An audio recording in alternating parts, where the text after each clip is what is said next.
流れる季節の真ん中でふと日の長さを感じます。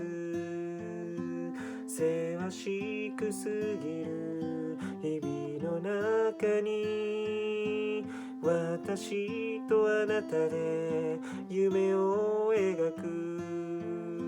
3月の風に思いを乗せて桜のつぼみは春へと続きます。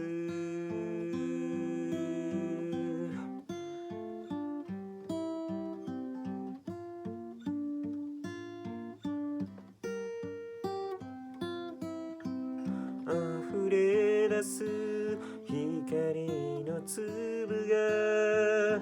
少しずつ朝を温めます。大きなあくびをした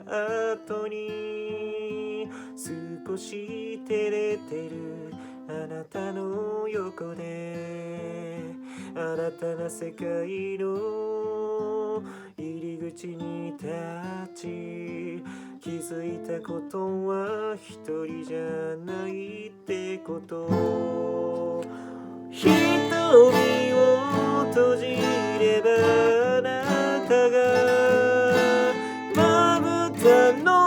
裏にいることでどれほど強くなれたでしょう。あなたにとって私もそうでありたい。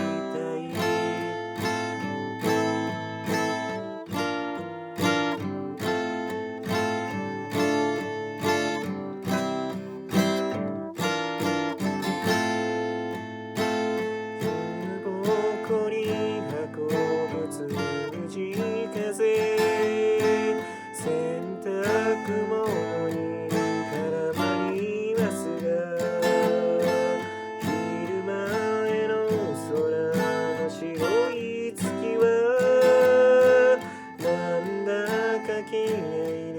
見とれました。うまくはいかぬ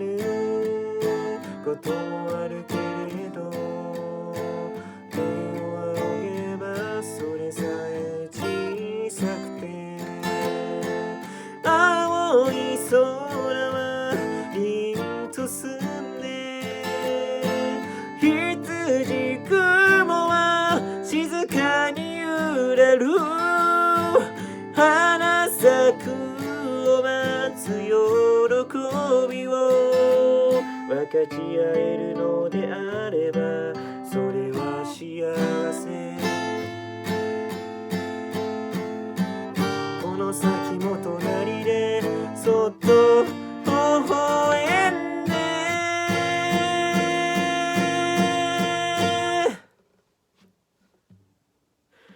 瞳を閉じ